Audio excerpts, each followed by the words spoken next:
जय हिंद जय बिहार। देखिए, वसंत ऋतु पर निबंध ये बहुत ही इम्पोर्टेंट है। अभी जो हम कुछ निबंध दिए थे उसमें से एक निबंध आया भी है। ये वसंत ऋतु बहुत इम्पोर्टेंट है। देखिए कैसे क्या लिखेंगे। सबसे पहले भूमिका। कहते हैं लिखने का तरीका देखिए, चौथाई में एकदम नहीं, इस साइड में बोर्ड का कॉपी एकदम आपको छोड़ा हुआ रहेगा और ऐसे ही बीच में लिखना है, इधर एकदम नहीं, इधर केवल प्रश्न संख्या लिखा जाएगा। कैसे भूमिका लिखे हैं, ये पॉइंट पॉइंट एकदम कैसे लिखना है, एकदम देखिए कैसे साफ साफ इधर अंदर में। वसंत ऋतु भूमिका।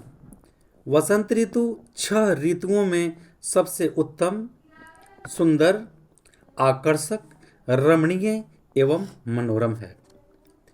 इस ऋतु में फूलों की अधिकता होने के कारण इसे कुसुमार भी कहा जाता है। कुसुम मतलब फूल होता है। संपूर्ण प्राणी जगत तथा धरती को इसके आगमन की बड़ी बेसब्री से प्रतीक्षा रहती है। इस ऋतु में वातावरण सुगंधित, प्रकृति में नया सौंदर्य भर जाता है तथा कण कण में नवीन ऊर्जा का संचार होता है। इसलिए इसे ऋतुओं का राजा कहा जाता है। जिस तरह राजा के संरक्षण में प्रजा सुरक्षित होता है, उसी प्रकार वसंत ऋतु के आते ही धरती, प्राणी जगत, बाग बगीचे, फूलों की क्यारियां अपने आप को सुरक्षित महसूस करते हैं तथा सभी के सौंदर्य खिल उठते हैं। वसंत ऋतु का महत्व। वसंत ऋतु के आते ही प्रकृति नवीन सौंदर्य से सुसज्जित हो जाता है। वृक्षों में नए कोमल पत्ते लग जाते हैं। आम के वृक्ष मंजरों से लद जाते हैं। महुआ के फूलों से वातावरण सुगंधित हो जाता है। कोयल मधुर स्वर में कूकने लगती है। भावड़े गुनगुनाने लगते हैं। फूलों के रंगीन उल्लास एवं मदमय संकेतों से भावड़े गुनगुनाते हुए रसपान करते हैं। तितलियां फूलों की पंखुड़ियों पर मानो नाचते हुए प्रतीत होती है। प्रकृति का अंग अंग उल्लास से भर जाता है। जड़ चेतन वसंत के आगमन से निहाल हो जाते हैं। और सबसे महत्वपूर्ण बात यह है कि इस ऋतु का आगमन शीत उष्ण की मधुर समन्वय एवं खुशियां लेकर आती है। बहुत ध्यान देने योग्य बात है। सबसे महत्वपूर्ण बात यह है कि इस ऋतु का आगमन शीत उष्ण मतलब ठंडा की समाप्ति और गर्मी का प्रारंभ होने वाला होता है। इस समय में सबसे महत्वपूर्ण बात यह है, इस ऋतु का आगमन शीत उष्ण का मधुर समन्वय एवं खुशियां लेकर आती है। इस ऋतु जब प्रारंभ होती है तो हल्के हल्के ठंड, हल्के हल्के गर्मी, एकदम गजब ही मनोरम दृश्य होता है और प्रकृति में गजब एक आनंद महसूस होता है। नई ऊर्जा का संचार होता है। गजब सा एक दृश्य देखने में भी चारों तरफ सुंदर, मौसम एकदम बिल्कुल अनुकूल, बहुत ही मनोरम दृश्य होता है। ऋतुओं का राजा, थर्ड पॉइंट है ऋतुओं का राजा। मैंने एक किताब में पढ़ा ऋतुओं की रानी, थोड़ा आश्चर्य हुआ। फिर हमने खोज किया बहुत सारे पुस्तकों को, तो जिसमें 99% में हमको मिला ये ऋतुओं का राजा, और एक जगह मिला कुछ जगह ऋतुओं की रानी। लेकिन वास्तव में वसंत को ऋतुओं का राजा ही कहा जाता है। ऋतुओं की रानी कहा जाता है वर्षा ऋतु को। तो कहीं भी कोई पढ़ाई पूरी तरह से खोज करके सटीक देना अति आवश्यक होता है। ऋतुओं का राजा वसंत ऋतुओं का राजा है, लेकिन तमाम परिधान में सुसज्जित होने के कारण प्रकृति दुल्हन सा सज जाती है। इस स्थिति में हम इसे ऋतुओं की रानी भी कह सकते हैं। देखिए कंडीशन है कि कैसे हम ऋतुओं की रानी कहेंगे और कैसे ऋतुओं का राजा।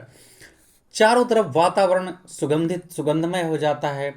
फूल प्रस्फुटित हो जाते हैं। आम में मंजर लग जाते हैं। महुआ फूल, कोयल कूकने लगती। इन सारे दृश्यों के प्रकृति का एक नया सौंदर्य आ जाता है, मानो प्रकृति दुल्हन सा सज गया हो। इस तरह से हम इसे ऋतुओं की रानी भी कह सकते हैं। बट सच्चाई यह है कि ऋतुओं का राजा, देखिए हम कंडीशन भी बताए हैं। अब राजा हम कब इसे कहते हैं, अब आइए फिर से। वसंत ऋतुओं का राजा है, लेकिन तमाम परिधान से सुसज्जित होने के कारण प्रकृति दुल्हन सा सज जाती है। इस स्थिति में हम इसे ऋतुओं की रानी भी कह सकते हैं। परंतु ऋतुओं की वास्तविक रानी वर्षा ऋतु है। नवीन ऊर्जा से दीप्त कंचन काया तथा गौरव आभा से परिपूर्ण एवं सुगंधित वातावरण, मुखमंडल मंजरों, फूलों एवं नवीन पत्तों से लदे हुए वृक्ष उसे राजा होने का संकेत देता है। सुसज्जित आम के मंजरों एवं महुआ के सुगंध से मानो दूल्हे का सेहरा प्रतीत होता है। तो किस तरह से दुल्हन सा लगता है, किस तरह से दूल्हे सा लगता है, मैंने दोनों दृश्य को दर्शा दिया है। लेकिन हकीकत यह है, सच्चाई यह है कि वसंत ऋतुओं का राजा है और वर्षा ऋतुओं की रानी है। निबंध बहुत ही सटीक और सजग अवस्था में लिखे, सोई हुई अवस्था में नहीं, छाप के नहीं, बिल्कुल दिमाग लगा के और अच्छे से लिखना है। और एक ये भी है कि सदाबहार मौसम है। सदाबहार मौसम, वसंत ऋतु सदाबहार है। यह ऋतुओं का यौवन है, अर्थात इस यौवन में जवानी अंगराइयां लेती है। प्रकृति के कण कण में जवानी खिल उठती है। सर्वस्व आलस समाप्त कर शोभा का अनंत वैभव व्याप्त हो जाता है। यह ऋतु लगभग माघ के महीने से शुरू होता है। इस ऋतु के दो अनमोल एवं मुख्य पर्व हैं, सरस्वती पूजा अर्थात माघ वसंत पंचमी एवं होली। यह दोनों पर्व अपनी झोली में जीवन का नया उल्लास एवं अनंत खुशियां लेकर आती हैं। ऐसे हिंदी महीने के हिसाब से माघ मान ले और अंग्रेजी महीने के हिसाब से ये फरवरी के आसपास शुरू हो जाता है। तो कभी इसलिए कभी बसंत पंचमी जनवरी में हो जाता है, कभी फरवरी में। तो मुख्य रूप से ये माघ महीने से ही माना जाता है। और मार्च इसका मार्च का जो महीना है पूर्ण रूप से वसंत का ही होता है। तो इंग्लिश महीने में थोड़ी गड़बड़ियां हो जाती हैं। अब इसका उपसंहार, वास्तव में वसंत ऋतु आलस समाप्त कर सक्रियता लाती है। वसंत ऋतु में आलस पूर्ण रूप से खत्म हो जाता है। अब लोग जाड़े में सिकुड़ के रहते हैं, ज़्यादा गर्मी होता तो परेशानी होती। तो वसंत का जो आगमन होता है वह वसंत ऋतु आलस समाप्त कर देता है, एक नया ऊर्जा का संचार ला देता है। वास्तव में वसंत ऋतु आलस समाप्त कर सक्रियता लाती है। निरस्ता पर सरसता की विजय का ही नाम बसंत है। रंग रस एवं नाद के सम्मिश्रण से वसंत की रचना होती है। वसंत ऋतु में रंगों से सराबोर होते हैं, होली जैसे त्यौहार में, सरस्वती पूजा जैसे त्यौहार में गुलाल वगैरह। रस से विभोर होता है, तरह तरह के लोग गाने गाते हैं, होली का, सरस्वती पूजा वंदना का, चैत का। तो इस तरह से हम कहते हैं कि निरस्ता पर सरसता की विजय का ही नाम वसंत है। रंग रस एवं नाद के सम्मिश्रण से वसंत की रचना होती है। वसंत ऋतु में मन चित्त शरीर प्रकृति मानो नई दुल्हन बनकर तैयार रहती है।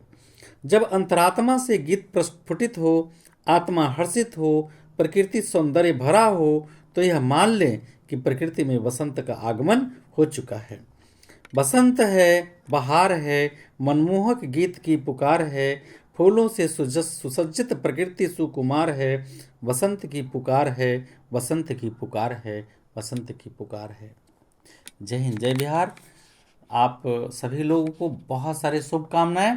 अच्छे से पढ़ाई करें, मेहनत से तैयार करें और अपने देश का गौरव बढ़ाएं।